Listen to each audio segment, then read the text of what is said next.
listening to the Tiny Vet podcast with me, Dr. Nicole Sue, and my partner slash fiance slash live-in comedian slash just what?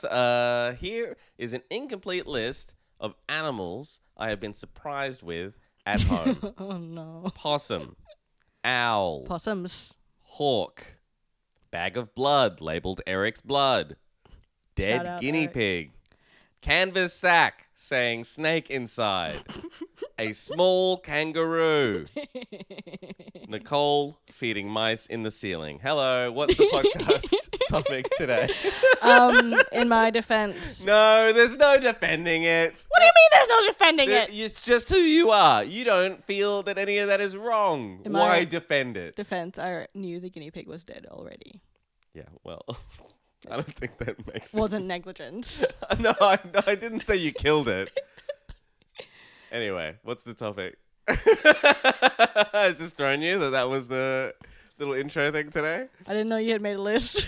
I just made it right before we started recording. by the way. Oh, did you? I always have this top of mind. Yep.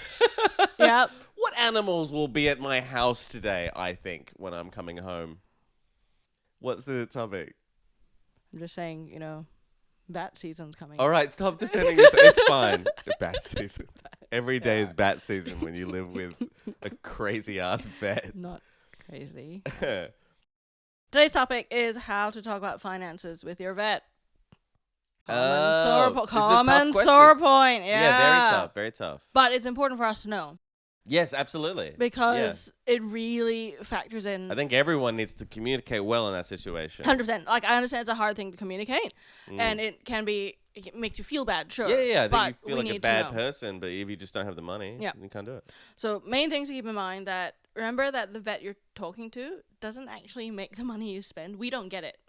Yes, of course. So we yeah, don't yeah. really have a horse in this race apart from we want to do the best for your pet.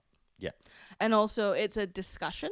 It's not a demand, it's not a fight. We are discussing this. Right, okay. We are trying to discuss the best plan for both you and your pet. You're both on the animals team. You're not on different teams. Yeah, absolutely. So Yeah. you're not demanding anything of us Mm. and we're not fighting, but we need to be on the same page, have everything on the table for that Mm. one. What we want to do is that we want to offer the best options for your pet, and we're happy to work within a reasonable budget. Mhm. When I say reasonable, $50 to fix a broken leg, not reasonable.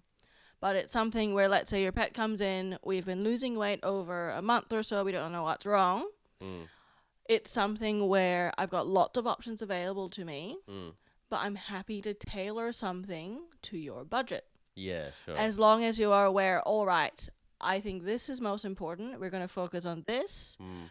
That may mean that I might miss these less likely things, but that Yeah, is a sure. risk that we're going to take. But yeah, you do have to. You got to put limits on it. Yeah. Like, yeah.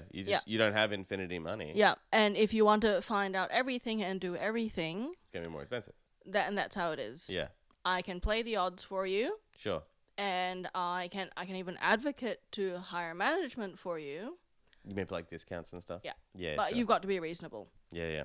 I Um, certainly remember in your first couple of years out, you used to constantly get in trouble Oh my god, it was so with the bad. owner I'm better of the now. clinic.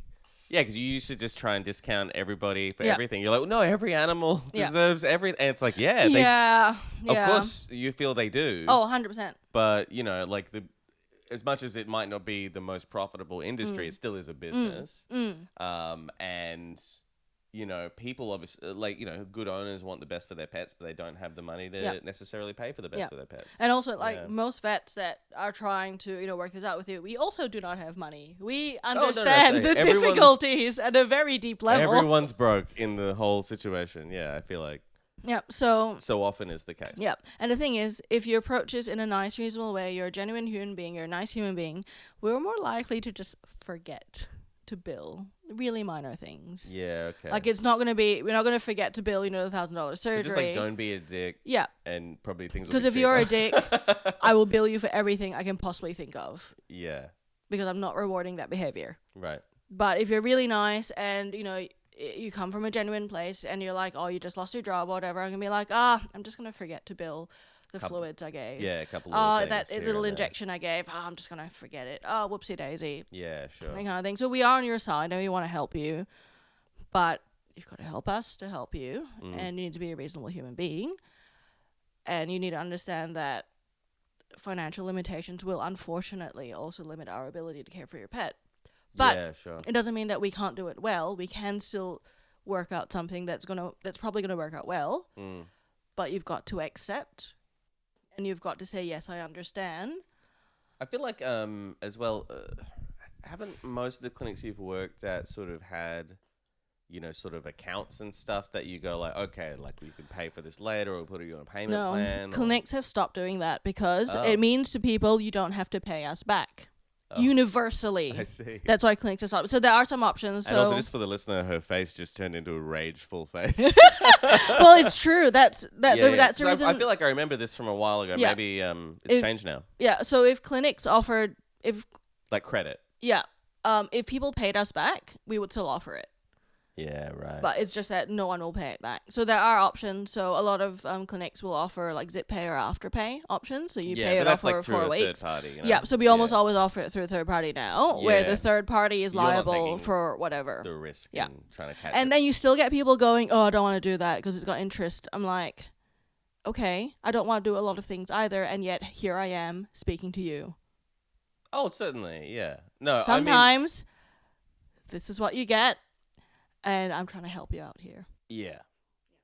I mean, I guess what they're saying is just that they don't want. I want the problem fixed, and I want it fixed now, and I want it fixed for free. Yeah. We all want things, princess. The Tiny Vet Podcast is brought to you by Upilio.